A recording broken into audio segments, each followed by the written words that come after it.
What's going on, everyone, and welcome to another random movie review channel. Thank you for stopping by. My name is Chase, and let's talk about one. And the one I want to talk about right now is Louis Armstrong's Black and Blues. Now, this one actually drops on Apple TV Plus and select theaters this Friday, October 28th. If you care to watch this film, regardless of what I'm about to say.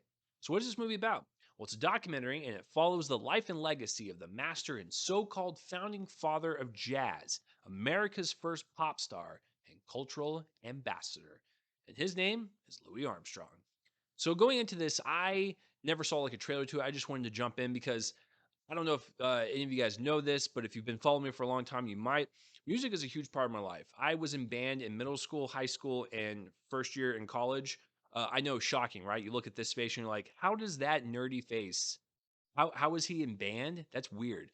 No, I definitely fit the band kid look mold, So I was aware of like Louis Armstrong and his presence in jazz. I was even in jazz band for a little bit during my time, but it was mainly just concert and marching.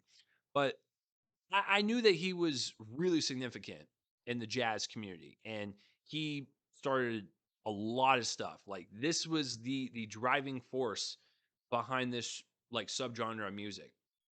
So that's all I really knew. And when you watch like clips of him playing his trumpet and really just like going into it, like it is magical to watch that man perform. Like there's passion flowing through his veins as he is playing his instrument and as he is singing.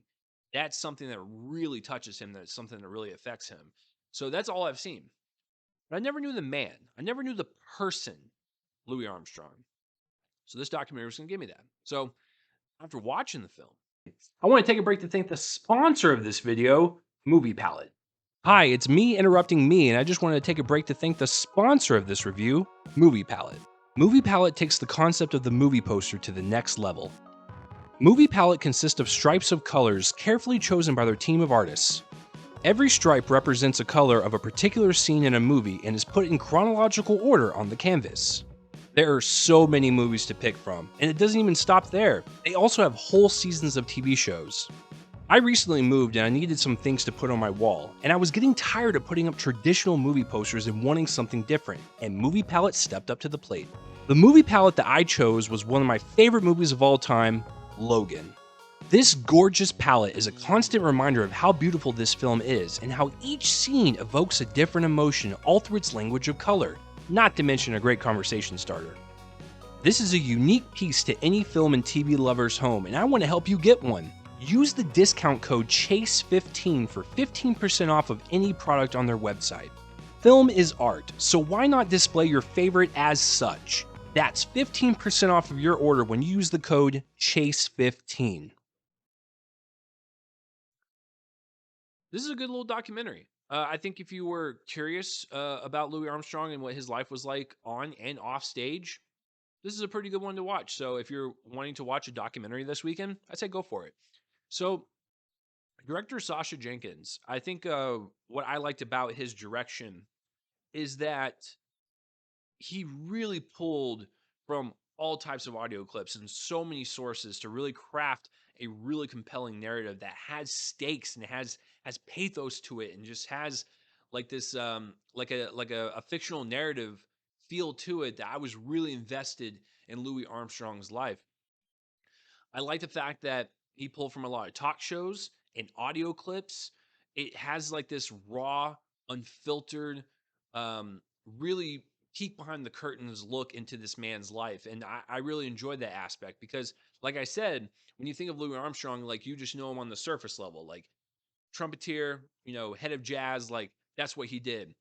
But I didn't know how he was. And so seeing the talk show clips with like Orson Welles or hearing the audio clips and having him be this very like outspoken and passionate and raw individual, you're like, wow, this man is actually more than just the music. This man um, stood up for social issues and discrimination, and he didn't have any of that. He was like, nah, I'm good.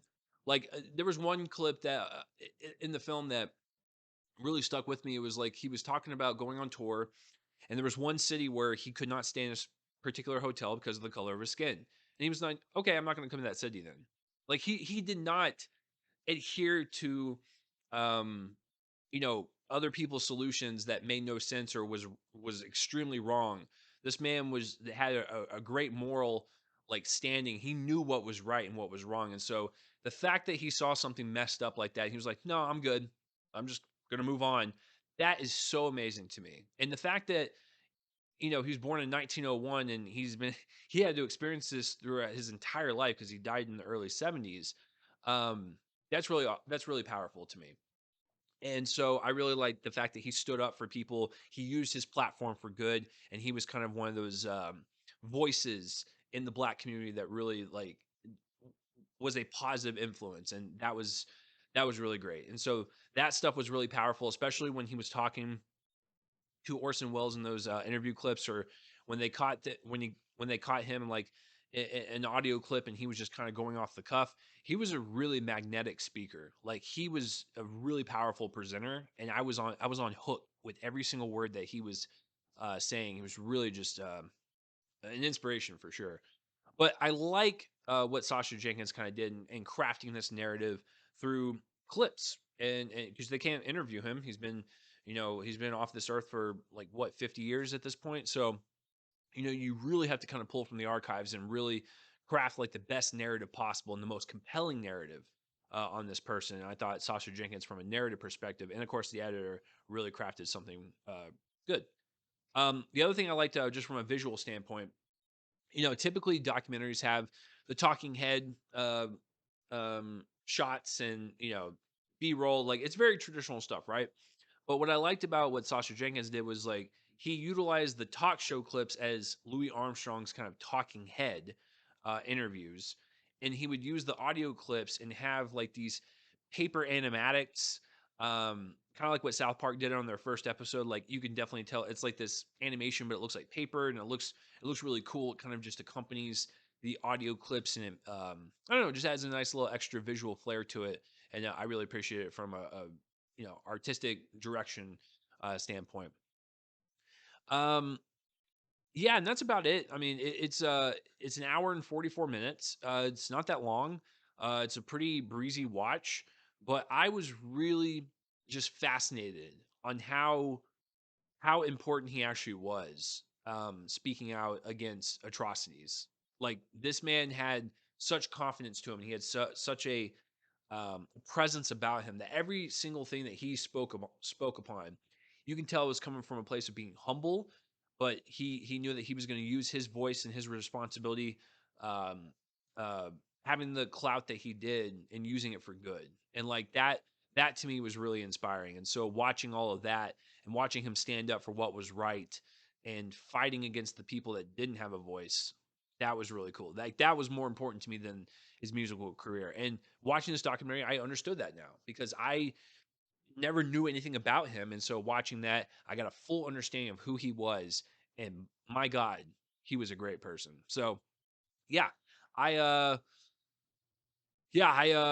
like this one. Like I said, if you want to know a little bit more about his life, I think this is a pretty good one to follow. I'm not like I said, I'm not like I don't know everything about his life. I'm sure there are things that this documentary just didn't have time for, like so I don't know his whole life, but I will say in terms of like these segmented clips and accomplishments in his life, I thought they were pretty impressive. So yes, I'm not fully aware. I'm fully aware that this is not like a cradle to the grave type of documentary, um, but I was still fascinated regardless. So just know that going in as well. But that will do it for this review of Louis Armstrong's Black and Blues. Please let me know down below whether you liked it, loved it, hated it, all that stuff. I'd like to know your thoughts on it. And that will do it for this review. I'm Chase Lee, and tune in next time for whatever I review next. Thank you to our sponsor, Movie Palette, for sponsoring this review, and I'll see you guys for the next one.